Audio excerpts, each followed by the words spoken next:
The narcissist's greatest fear is not losing you. It is discovering that they can no longer control what you feel. Because the moment your emotions stop responding to their silence, their jealousy, their guilt, and their manipulation, something begins to break. Carl Jung understood that the personality we show the world can become a mask designed to protect everything we refuse to confront within ourselves. And behind the narcissist's mask of superiority, certainty, and control, there may be something they desperately avoid facing: powerlessness. Think about what happens when the person who once made you panic by disappearing suddenly gets no reaction. When the message designed to provoke you stays unanswered. When the accusation that once made you defend yourself now sounds almost predictable. They may appear calm. They may pretend they never cared. They may even find someone else and make sure you see it. But appearances are exactly where this story becomes dangerous, because losing your attention means losing something much deeper than admiration. It means losing access to the emotional buttons they once knew how to press. And once they realize those buttons no longer work, the fear beneath the mask begins to surface. But what they fear most isn't what most people think. And once you understand it, their behavior starts looking completely different.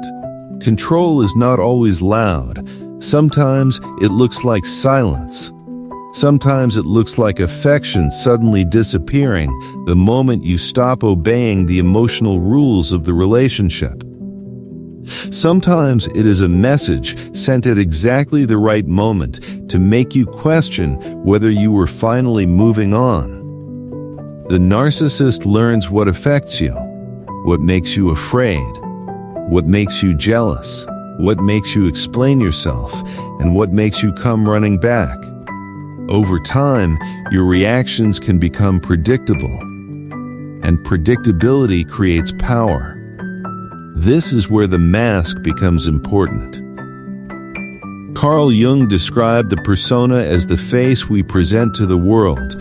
But when someone becomes deeply dependent on that constructed identity, anything that threatens it can feel unbearable. The narcissist may need to appear untouchable, desirable, superior, always one step ahead. Your emotional reactions help reinforce that image. If their silence makes you chase them, they feel significant. If their rejection makes you beg, they feel powerful. If their jealousy game makes you suffer, they know they still occupy your mind. But then, something changes. You begin recognizing the pattern before reacting to it. The silence comes, and you don't chase.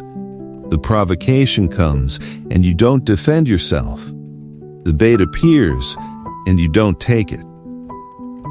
Suddenly, the person who believed they understood exactly how to control the emotional temperature of the relationship is staring at something they cannot predict anymore, you. And when predictability disappears, control begins disappearing with it. This is where the dynamic begins to turn. The narcissist tries the same behaviors that once produced immediate results, but suddenly, the results are gone. They withdraw, expecting you to chase them. You don't. They provoke you, expecting anger. You remain calm. They create jealousy, expecting you to compete for their attention. You refuse, and every failed attempt delivers the same message: they are losing access to your emotional world. At first, they may simply increase the pressure. More silence, more accusations, more carefully placed provocations. They may suddenly become affectionate again, not because affection necessarily means transformation, but because the old strategy stopped producing the reaction they expected. This is why the shift can feel so confusing. One moment they appear completely indifferent, the next they behave as if losing you would destroy them. But underneath those contradictions is something much simpler: uncertainty. They no longer know which version of themselves will make you react. And for someone whose sense of power depends heavily on predicting and influencing others, uncertainty can feel deeply threatening. Carl Jung believed that what we refuse to confront within ourselves does not simply disappear. It continues operating from the shadow. So when the mask of absolute control begins to crack, the feelings hidden beneath it can move closer to the surface: insecurity, shame, rejection, insignificance. They may never admit those feelings. They may cover them with anger, arrogance, another relationship, or complete silence. But the external performance does not change the internal problem. The person they once knew how to manipulate is becoming psychologically unreachable. And this is where we reach the fear beneath all the others, the one the narcissist may spend their entire life trying not to feel.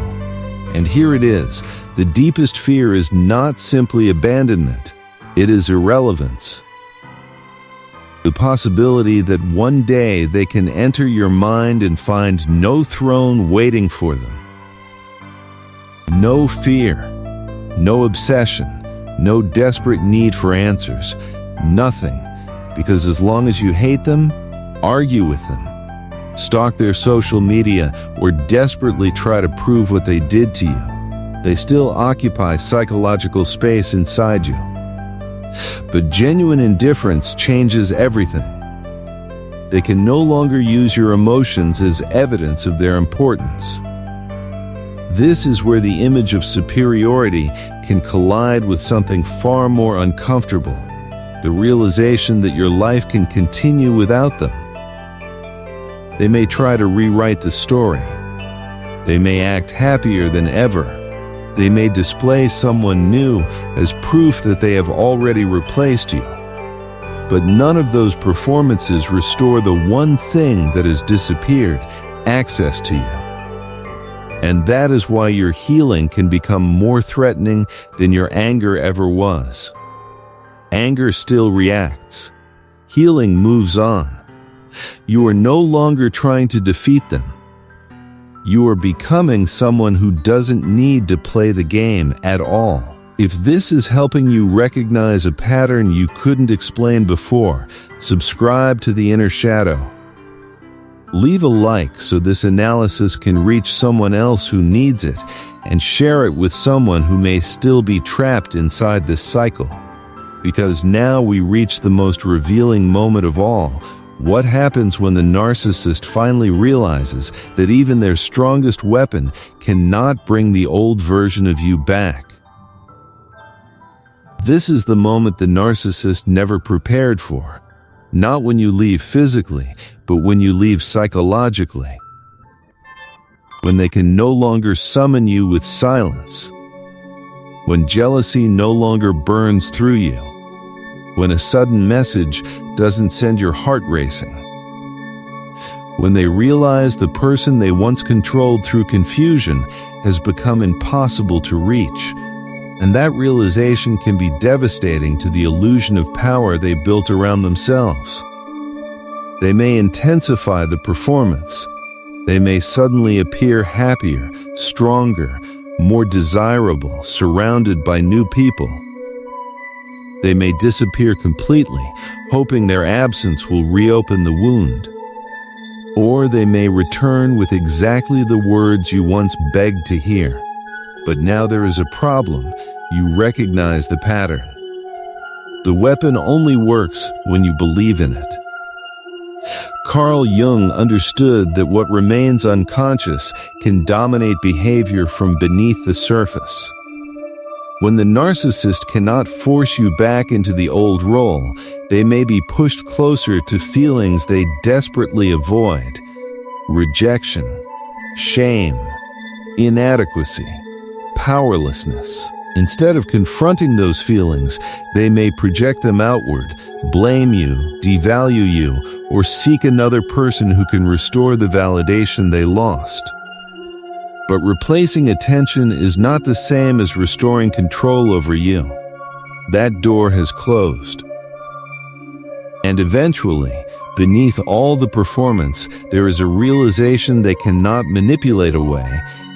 You did not become stronger by defeating them. You became stronger when you stopped needing to defeat them at all. And that leads to the final truth, the one that completely changes who actually holds the power. And this is the final truth. The narcissist's greatest fear was never that you would hate them. Hatred still keeps them inside your mind. Their real fear is becoming irrelevant to you, becoming someone whose silence no longer hurts, whose approval no longer matters, whose rejection no longer defines your worth. Carl Jung understood that real transformation begins when we stop allowing unconscious wounds to dictate our choices. And that is exactly what changes the balance of power. You stop asking why they did it. You stop waiting for closure they may never give you. You stop checking whether they regret losing you. You stop needing to see them collapse before you allow yourself to heal. Because eventually you understand something far more powerful. Their destruction was never necessary for your freedom. They may find someone new. They may rewrite the past. They may convince themselves that they won. Let them. None of it restores what they actually lost, the ability to reach inside you and control what happens there. The game ends not when the narcissist admits defeat, but when you no longer need them to. And perhaps that is why genuine indifference is so devastating to a person obsessed with control. There is nothing left to manipulate, nothing left to provoke, nothing left to reclaim. They can knock on the same emotional door 100 different ways. But the person who once opened it is gone. Not destroyed. Not defeated. Transformed, and once they finally understand that, they are forced to confront the one reality they feared from the beginning. They no longer have power over you.